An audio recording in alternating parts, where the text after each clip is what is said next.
अस्सलाम वालेकुम जी। तो फिर आज आपने एक और जोकर आजम की स्पीच सुन ली, पागलपन की स्पीच, लेकिन इसमें जो आपने देखा यूरोपीय यूनियन को एक और ललकार, भारत की आज तारीफ़ें हो रही हैं और कौम के सामने रोना ये रोया जा रहा है। बुनियादी तौर पे कहा यह जा रहा है कि न्यूट्रल होने की इजाज़त नहीं दी जा सकती और अब कुरानी हवाले दे दे के फ़ौज से ये कहा जा रहा है कि जो मैं कहूँ बस वो कर दो, जिसको मैंने अपॉइंट करना है मैं उसको अपॉइंट करूँ, ऊपर नीचे दाएँ बाएँ। पंजाब पुलिस अलबत्ता नवाज शरीफ बनाना चाह रहा था, यही सुना है ना कि नवाज शरीफ जो है वो फौज को पंजाब पुलिस बनाना चाहता है। खान साहब की कोई 2000 मरतबा तो ये बात की होगी। तो अब ये क्या बनाना चाह रहे हैं हम, यानी उसको गलत समझा जाता था कि पंजाब पुलिस बनाना चाह रहा है, तो अब ये क्या बनाना चाह रहे हैं एक तरफ से। लेकिन जो दिलचस्प बात है वो ये है कि पीटीआई के एमएनएस जो कि भाग चुके हैं, इंटरव्यू दे चुके हैं कौम के सामने आके, उनसे खान साहब अपील कर रहे हैं कि वापस आ जाओ, मैं तो बाप की तरह हूं, तुम्हें माफ़ कर दूंगा। वही मेरा छोटा भाई इरफान चशम वाला, वो इस बात पर मैं उसी का फिक्र आपको बताता हूँ कि ये बिल्कुल ऐसे है जैसे एक आदमी सबके सामने थूक रहा है, पहले गालियां देता है, थूक दिया उसने, गालियां दे रहा है कि तुम्हारे बच्चों से कोई शादियां नहीं करेगा, तुम्हें कोई पूछेगा नहीं, तुम्हारी आखिरत भी बर्बाद हो जाएगी, तुम अच्छा पार्टी गालियां निकाल रही है, तुम जलील हो, तुम कमीने हो, ब्ला ब्ला ब्ला, एजेंट हैं, ज़मीर फरोश हैं, लोटे हैं, हमले के लिए बंदे भेज दिए, थूक दिया ना उसको। और सबके सामने ये कह रहा है आज कि मैं अपना थूका हुआ चाटने के लिए तैयार हूं। यानी जो जिन लोगों को थूक दिया है, गालियां भी दे दी हैं, अगवा करने के लिए लोग भेज दिए, लोटे लेके बंदे भेज दिए, हमले करा दिए, ज़मीर फरोश कह दिया, उनके बच्चों तक को ये पड़ गया है कि उनके बच्चों तक की शादियां नहीं होंगी, उनको स्कूलों में लोग तंग करेंगे। ये सारी गुफ्तगू करने के बाद कह ये रहा है कि वापस आ जाओ, माफ़ कर दूंगा। थूका है, ज़मीर फरोश, गंदा, जलील, ब्ला ब्ला ब्ला ब्ला ब्ला, थूक दिया। अब सबके सामने गवाही दे रहा है कि वापस आ जाओगे तो मैं चाट लूंगा।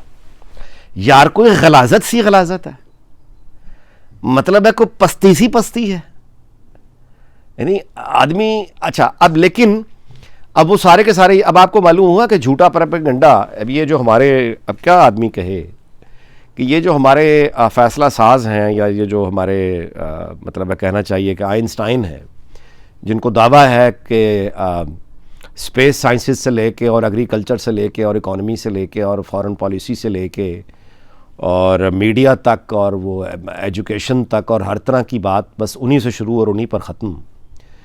तो उनकी खिदमत में अदब से गुजारिश है कि ये आप देख लें। आपने पहले एक ऐसा ज़ियाउल हक ने जंग लड़ी जो जहाद नहीं था, इस्लामी जहाद से कोई ताल्लुक़ नहीं था उसका। वो दो सुपर पावर्स की लड़ाई थी, दो इकोनॉमिक यानी इकोनॉमिक मॉडल, दो यानी एक कैपिटलिस्ट यानी मॉडल और दूसरा एक कम्युनिस्ट मॉडल, यानी इंटरेस्ट बेस्ड इकोनॉमी एंड दूसरी विदाउट इंटरेस्ट की जो इकोनॉमी होती है, ये बैंकिंग प्राइवेट, ये स्टेट ओन्ड, मतलब दो मुआशी निज़ामों की लड़ाई थी वो। उसको हमने मज़हब की लड़ाई बना दिया और उसके बाद जहाद के नाम पे फैक्ट्रियाँ तैयार करनी शुरू कर दी और वो ग्रेट पावर्स के यानी गेम में हमें इस्तेमाल किया गया। जिन लोगों ने इस्तेमाल किया, जिन लोगों ने ये कहा कि ये जहाद है, उन लोगों के नाम जलंधर ग्रुप के अब सामने आ चुके हैं, उनको स्विस अकाउंट्स भी निकल आए, उनमें वो डॉलर्स भी पड़े मिल गए, ऐसा ही हुआ। तो वो जिन लोगों को तैयार कर दिया गया था जहाद के नाम पे, वो जलंधर ग्रुप तो फारिग हो गया, वो लोग आज तक हैं, क्योंकि तैयार करते ना प्रोपेगेंडा, जो बाबा आपने माइंड तैयार करके एक पूरी जनरेशन तैयार करती। यही बाद में अफगानिस्तान में हुआ और फिर इन लोगों ने पलट के वो आज तक हमले पाकिस्तान पे कर रहे हैं। ठीक हो गया। तो आप प्रोपेगेंडा करके झूठ को सच बना के जब लोगों को सुनाए चले जाएंगे तो मासूम जहन जो इनोसेंट हैं, जिनको ये कारीगरियां नहीं पता, जो ये चलाकियां नहीं जानते, जिनको तारीख नहीं का इल्म नहीं है, एवरीडे पीपल का क्या काम है बेचारे। वो मतलब एक आदमी अपना जो खांचा चला रहा है, फेरी चला रहा है, रक्षा चला रहा है, दुकान चला रहा है, उसका क्या काम है कि वो हर रोज़ बैठ के हिस्ट्री की किताबें खोल के बैठा हुआ है। आप एवरीडे पीपल दुनिया में कहीं भी होंगे, वो अपने कामों में ज़्यादातर लगे रहते हैं, को हर बंदा को।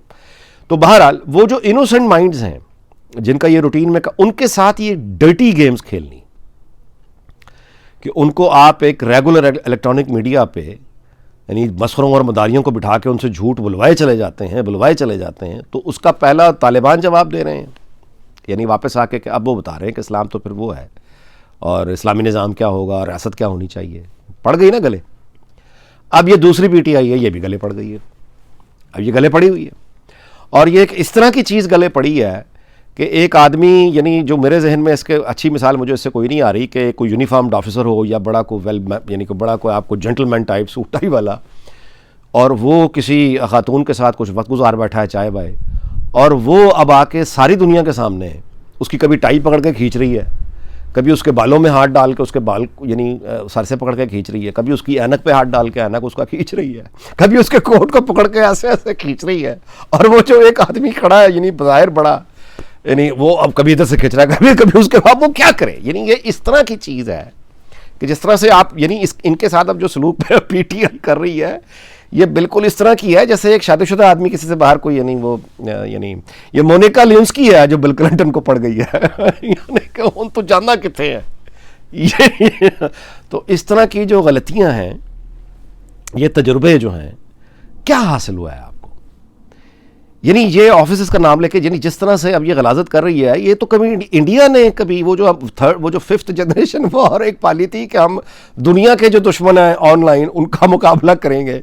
तो मुझे ये बताएं कि वो इंडिया में जो अपना ऑनलाइन लोग बैठे हुए हैं, और ठीक है एक जंग है, ऑनलाइन भी रहती है, वो अब मिजाज है क्या करें, लेकिन उन्होंने भी मेरा ख्याल है कि आपके साथ कभी तस्वीरों के साथ लगा के इस तरह की मुग़लज़ात नहीं बकी जो पीटीआई कर रही है। तो काश कभी समझ आए कि इस तरह के ये जाली पौधे और ये मतलब है मिनी प्लांट लगाना, ये सिलसिला कभी तो ख़त्म हो, कहीं तो ख़त्म हो। सियालकोट के हवाले से ये फुटेज आप देख लीजिए, और ये जो है मिलिट्री डिपो, एक एमुनिशन असले का एक डिपो, इसके हवाले से खबरें जो हैं वो सुबह से ही आने लग गई थी, और ये फुटेज जो है ये ज़ाहिर है व्हाट्सएप ग्रुप्स में है, सोशल मीडिया पर है। गो के ये खबर जब तक मैं टेलीविज़न देख रहा था किसी न्यूज़ चैनल पे नहीं आई थी, मुमकिन अब आ गई हो। तफसीलात इसकी इससे ज़्यादा मालूम नहीं हो पा रही कि ये कोई यानी कोई इलेक्ट्रिसिटी का कोई शॉक बताया जा रहा है, यानी कोई वायरिंग का कोई ट्रबल आया है जिससे ये आग लगी है। चूँकि असले का डिपो था इसलिए बहुत तबाही हुई, आप देख रहे हैं। लेकिन अल्लाह का शुक्र ये है कि अभी तक बताया यह जा रहा है कि जानी नुकसान कोई नहीं है। अच्छा, अब ये देखिए, ये है मामला। अब इसको क्या कहेंगे आप? यानी कहीं ना कहीं इसकी ये ह्यूमन एरर है, यानी असले का डिपो शहर के साथ और फिर इस तरह से आग लग गई, ये ह्यूमन एरर है, सिस्टम का एरर है, ये क्या है? अच्छा, फिर इसका ताल्लुक यानी अभी इंडिया से एक मिसाइल जो है वो वो तो यही कह रहे हैं कि गलती होगी जो कभी नहीं हो सकती गलती, लेकिन चले तो उनके पाकिस्तान ये सवाल उठा रहा था इंडिया के ऊपर कि यहाँ पे नज़र रखने की ज़रूरत है, दुनिया से डिमांड कर रहा था कि ये, हम दुनिया से मतलब डिमांड कर रहे थे ना कि वहाँ पे देखें चेक्स एंड बैलेंस ठीक नहीं है, कमांड एंड कंट्रोल ठीक नहीं है। लेकिन सियालकोट में जो आज हुआ है उसके बाद अब काउंटर क्लेम आएगा, और ज़ाहिर है कि इसके साथ एक ओजड़ी कैंप का एक बहुत बड़ा सानेहा जुड़ा हुआ है, जो याददाश्त में पहली मरतबा, यानी जब ये फुटेज मैंने देखी और देखना शुरू किया तो फ़ौरन एक ओजड़ी कैंप का सानेहा याद आया, और कि वो बहुत उसमें कैजुअल्टीज़ हुई थी कि ये कोई इस तरह का मामला ना हो जाए, खुदा ना खास्ता। तो अभी तक तो इस तरह की कोई शुक्र है कि चीज़ें कंट्रोल में हैं, लेकिन ये जो धमाके जिस नौयत के हुए हैं और जितनी देर होते रहे हैं और जितने घंटों ये आग लगी रही है, ये एमुनेशन पैसों का आया था ना, ये असला ख़रीदा गया है या बनाया गया है, दोनों सूरतों में कौमी नुकसान है। तो वीलॉग इस बात पे ख़त्म करते हैं कि ठीक है, मतलब है कि इंसान ख़ता के पुतले हैं और सबने गलतियों से सीखा होता है, लेकिन ये यहाँ पे असले के डिपो पे ये सवालिया निशान आ जाते हैं इस तरह के। मतलब है कि ये इसको सीरियसली लेना चाहिए, और ये कि ख़बर दबा देना, ख़बर मार देना, अगेन ये पुराने ज़माने की बातें हैं, आज तो ये होता नहीं है। तो बजाय ख़बर दबाने की कोशिश करने के सामने आके वजाहत करनी चाहिए और बताना चाहिए, उससे अफवाहें टूट जाती हैं। मुसीबत यह है कि जब इस तरह का वाक़या हो जाता है और ऑफिशियल कोई क्लैरिफिकेशन नहीं आती, न्यूज़ चैनल्स इसके बारे में कुछ बताते नहीं हैं, तो फिर इसके अफवाहें जो है वो यानी वो अफवाहें फिर इम्पैक्ट यानी इफ़ेक्ट होता है उनका, अफवाहों का यानी एक इम्पैक्ट होता है। कोई इसमें दहशतगर्द तलाश करता है, कोई इसमें हमला तलाश करता है, कोई इसमें यानी कोई बैरूनी हाथ तलाश करता है, कोई इसमें अंदरूनी हाथ तलाश करता है। मैं ये नहीं कह रहा कि ये पीटीआई वालों ने कर दिया जाके, लेकिन मतलब है, आई एम सॉरी, मुझे मजाक नहीं ऐसे मामले में करना चाहिए, लेकिन ये कि अटैक तो हो रहे हैं ना, बलूचिस्तान में भी हुए हैं, पख्तूनख्वा में भी हुए हैं, तो अफवाहें आती हैं फिर कि ये कौन है, क्या हो रहा है। तो इसलिए जो ऑफिशियल जो एक्सप्लेनेशन है ऐसी चीज़ों की, उन पर मेरा ख्याल है क्विक हमारा रिस्पॉन्स होना चाहिए, उतना क्विक नहीं रहा आज कम से कम।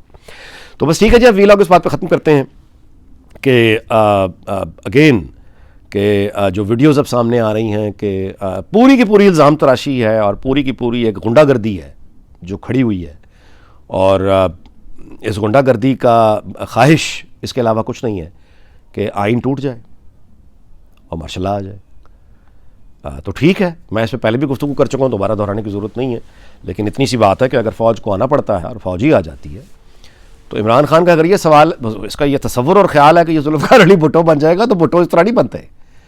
वो आएंगे, गिरफ्तार करके रख देंगे, ख़त्म कहानी, जेल। और ये सोचना कि वो नवाज शरीफ भी ख़त्म हो जाएगा, पीपल्स पार्टी भी ख़त्म हो जाएगी, पागलपन है। अगर फ़ौज आके इक़्तिदार में आ जाएगी तो वो इलेक्शन करा देंगे, 3 महीने बाद, नहीं तो 1 साल के बाद करा देंगे।